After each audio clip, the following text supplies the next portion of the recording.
प्यारे बच्चों, आज हम क्लास 4th की ईवीएस का 8th चैप्टर जंगल की बातें को रीड करेंगे। तो बच्चों, आज हम चलेंगे जानवरों की दुनिया में यानी जंगल में घूमने। तो सबसे पहले बच्चों कविता है जो हम पढ़ लेते हैं। जंगल में एक रेल चली, करती क्या क्या खेल चली। इंजन बन गए हाथी मामा, पहने कुर्ता और पाजामा। पूंछ पकड़कर उसकी भाई, शेर चला और मस्ती छाई। पीछे उसके भालू बंदर, डिब्बे लगते कितने सुंदर। सीटी हिरन बजाता जाता, चीतल झंडी हरी दिखाता। रेल चली भाई रेल चली, छुक छुक करती रेल चली। तो बच्चों, जिस तरह से आप लोग खेलते हो ना छुक छुक ट्रेन वाला रेल वाला खेल, कोई इंजन बनता है और कोई डब्बे बनते हैं, इस तरह से ये जानवरों की रेल है। जानवर भी खेल खेल रहे हैं, ठीक है। तो हमने कविता में पढ़ा था ना कि हाथी कुर्ता पाजामा पहनकर इंजन बने हैं, उनके पीछे शेर और फिर उसके पीछे भालू। भालू के पीछे क्या है बच्चों, आप बताइए मुझे। बंदर और खरगोश है बच्चों। इस तरह से जानवरों ने अपनी एक रेल बना रखी है और वो खेल खेल रहे हैं। तो बच्चों, अब हम चलेंगे जंगल में घूमने। तो सबसे पहले आपको क्या करना है, अपनी कक्षा के सभी साथियों के साथ मिलकर अलग अलग जानवरों का अभिनय करते हुए ऐसी ही आपको एक रेल चलानी है। तो बच्चों, ऐसी बहुत सारी ड्रेसें मिलती हैं, जैसे जानवरों के हिसाब से होती हैं। कोई भालू की ड्रेस होती है, कोई शेर की ड्रेस होती है। तो ये क्या काम करना है आपको, इस तरह से आपको नाटक करना है, आपको जानवरों के पार्ट निभाने हैं, ठीक है। तो ये तो आपको स्कूल के सभी फ्रेंड्स के साथ मिलकर करना है। और आप भी जानवरों से संबंधित कोई ऐसी कविता को बनाइए और क्लास में सुनाइए। तो बच्चों, अब हम पाठ को शुरू करने जा रहे हैं, अभ्यारण्य की सैर। तो सबसे पहले हम ये जानेंगे कि अभ्यारण्य क्या होता है।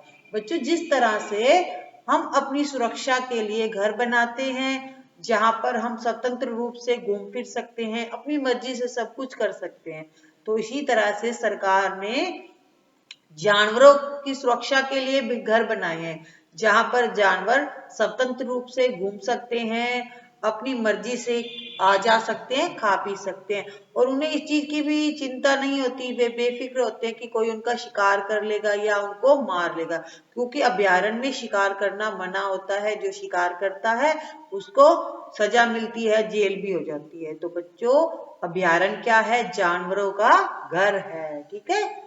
तो जानवरों के घर को अभ्यारण्य कहते हैं। तो अब हम चलेंगे जानवरों के घर में, ठीक है। तो आप ये चित्र देख सकते हो, इसमें बच्चे अपने मामा जी के साथ अभ्यारण्य की सैर करने गए हैं। तो अब हम शुरू कर रहे हैं पाठ। आज सेजल, तन्वी, प्रकाश और बंटी मामा जी के साथ रणथंभौर अभ्यारण्य देखने आए हैं। तो अपने मामा जी के साथ कौन घूमने गया है, सेजल, तन्वी, प्रकाश और बंटी। वो अभ्यारण्य में घूमने गए हैं। यहाँ बैटरी से चलने वाली गाड़ियां हैं, इनमें बैठकर वे अभ्यारण्य के अंदर घूमने जाएंगे। ये गाड़ियां ना तो धुआं करती हैं ना ही शोर करती हैं।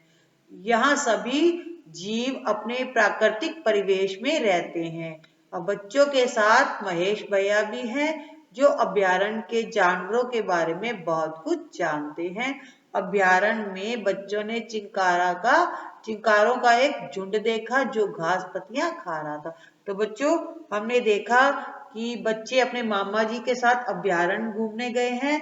वहां पर वे एक बैटरी से चलने वाली गाड़ियों में बैठकर गए हैं, जो गाड़ियां न तो धुआं करती हैं। नॉर्मली आप कार में देखोगे या बस में पोल्यूशन हो जाता है धुएं से, तो ये जो गाड़ियां हैं वे बिल्कुल सुरक्षित है, ना तो इनमें शोर होता है जिससे कि जानवर है जो डिस्टर्ब हो, परेशान हो। तो बिल्कुल शांत, ठीक है। तो यहाँ जो जीव है वो अपने प्राकृतिक परिवेश में रहते हैं। बच्चों ने क्या देखा, चिंकारों का झुंड देखा था जो घास पत्ती खा रहे थे। अब बंटी कहता है, देखो उस चिंकारे के सींग कितने बड़े व घुमावदार है। तो तन्वी कहती है, कुछ तो छोटे सींग वाले भी हैं। अब महेश भैया कहते हैं, बच्चों तुमने अच्छा ध्यान रखा, बड़े सींग वाले चिंकारा नर है, वह छोटे सींग वाली मादा है। इनकी एक खास बात यह है कि जल की कमी होने पर भी ये जीवन यापन कर सकते हैं, यानी कि इनको पानी की कम आवश्यकता होता है। अगर इन्हें पानी ना मिले या बहुत कम मिले तो भी ये जीवित रह सकते हैं। पेड़ों पर उन्हें जगह जगह बहुत से बंदर दिखाई दिए जो एक दूसरे की पूंछ पकड़कर मस्ती कर रहे थे, मजे कर रहे थे, खेल रहे थे। अब बच्चों ने देखा कि बंदर का एक छोटा बच्चा माँ से चिपक गया और उसकी माँ उसे लेकर दूसरी डाल पर कूद गई। अब बंटी कहता है, वह देखो एक बंदर दूसरे बंदर की जुएं निकाल रहा है। तो बच्चों ये सच बात है, बंदर जुएं भी निकालते हैं, ठीक है। तो आप ये चित्र देखिए बच्चों, ये किनका चित्र है? ये नील गाय का झुंड है।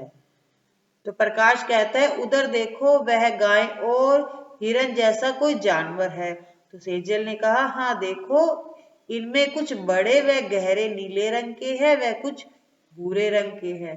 तो प्रकाश कहता है, ये नील गाय हैं, वो जो भूरे रंग की दिख रही है वह मादा है, वह गहरे काले नीले रंग वाला नर है। तो बच्चों आपको नर और मादा के बारे में तो पता ही होगा। तो जब हम लिंग बदलो करते हैं ना, तो जो पुरुष जाति होती है वो नर होती है, जो स्त्री जाति होती है वो मादा होती है, ठीक है। तो जो ये नील गाय हैं, ये कभी कभी खेतों में घुसकर फसलों को नुकसान भी पहुंचाते हैं, खराब कर देते हैं फसलों को। अब तन्वी कहती है, अरे देखो सुअर। तो महेश भैया बताते हैं, हाँ यह जंगली सुअर है, यह बहुत ताकतवर होते हैं और इनके झुंड भी खेतों में घुसकर नुकसान पहुंचाते हैं, फसलों को खराब कर देते हैं। अब आपको कुछ क्वेश्चन है बच्चों, जो कि अब नेक्स्ट वीडियो में करेंगे। अभी आपको थोड़ा सा मैं हिंट दे देती हूँ आपको क्या करना है। बच्चों ने अभ्यारण्य में चिंकारों का एक झुंड देखा। आपने किन किन जानवरों के झुंड को देखा हुआ है और कौन कौन से जानवर है जो अकेले रहना पसंद करते हैं? तो आप सोचकर बताइएगा। अगर आपको आंसर मिल जाए तो मुझे कमेंट करिएगा, नहीं तो नेक्स्ट वीडियो में तब आपको क्वेश्चन आंसर करवाएंगी। और झुंड में रहने से जानवरों को क्या फायदे होते हैं, ये दो क्वेश्चन है बच्चों, ठीक है। अब हम पढ़ेंगे आगे। उनकी गाड़ी यानी बच्चों की गाड़ी जो अभ्यारण्य में आई हुई है, अभ्यारण्य में आगे बढ़ी जा रही थी। अब करेंगे बाघ दर्शन। आप चित्र में देखो बच्चों, जो गाड़ी है उसमें बच्चे बैठे हुए हैं और उनको कौन सा जानवर दिख रहा है? बाघ, जो कि पानी पी रहा है। आप देख सकते हो अपनी बुक में चित्र दिया हुआ है। अब बंटी कहता है, महेश भैया हमें बाघ कब नजर आएगा, हमें उसे देखना है। तो महेश भैया बताते हैं कि आगे एक तालाब है, वहां बाघ पानी पीने आते हैं, वहां दिखाई दे सकते हैं। रास्ते में बच्चों ने मोर, खरगोश, नेवला आदि कई जानवरों को देखा। और घूमते हुए वे तालाब के किनारे पहुंच गए। काफी देर इंतजार किया। अचानक महेश भैया ने सबको चुप रहने के लिए कहा। अब महेश भैया कहते हैं, सुनो बंदर और चिड़िया का शोर, बाघ कहीं आसपास ही है। तो इसकी ये पहचान है कि जब कोई छोटे जानवर या पक्षी शोर करते हैं तो इसका मतलब कोई बड़ा जानवर यानी बाघ, शेर आदि आने वाले हैं। तो सभी ध्यान से चारों तरफ देखने लगे। थोड़े ही आगे उन्होंने देखा, झाड़ियों में से निकलकर एक बाघ आराम से चलता हुआ पानी तक पहुंचा। अब मामा जी ने अपने कैमरे से उसके बहुत से चित्र लिए। बाघ के जाने के बाद महेश भैया ने बताया कि बाघ अक्सर अकेला ही रहता है, झुंड में नहीं रहता है, जबकि बाघिन अपने बच्चों को 1-1.5 वर्ष तक अपने साथ रखती है। वह उन्हें आवाजें पहचानना, शिकार करना, झपट्टा मारना आदि सिखाती है। इनकी सूंघने की शक्ति होती है वो बहुत तेज होती है, वह उन्हें रात में भी दिखाई देता है। तो जो बाघ होते हैं बच्चों, इनकी जो सूंघने की शक्ति है बहुत तेज होती है और रात में भी ये देख सकते हैं। अब कुछ क्वेश्चन है बच्चों, इनके आंसर हम नेक्स्ट वीडियो में करेंगे। अब हम पढ़ेंगे जानवरों का दर्द, ठीक है बच्चों। अब सेजल कहते हैं कि मैंने चिड़ियाघर में भी बाघ देखे हैं, पर जंगल में खुला बाग देखने का रोमांच अलग ही है।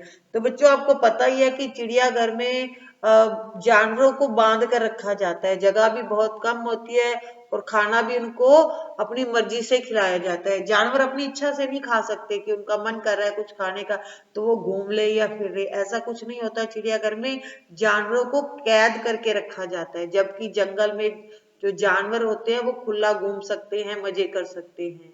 अब प्रकाश कहता है हाँ बेचारे चीतर चिड़ियाघर में वे इस तरह कुलांचे भी नहीं भर पाते हैं, यानी अपनी मर्जी से खेल कूद नहीं कर सकते हैं। अब महेश भैया बताते हैं कि बंद पिंजरे में उन्हें यहाँ आजादी कहाँ। तो इन जानवरों को चिड़ियाघर में पिंजरों में बंद रखा जाता है, जबकि जंगल में जानवर है आजाद रहते हैं, स्वतंत्र रहते हैं।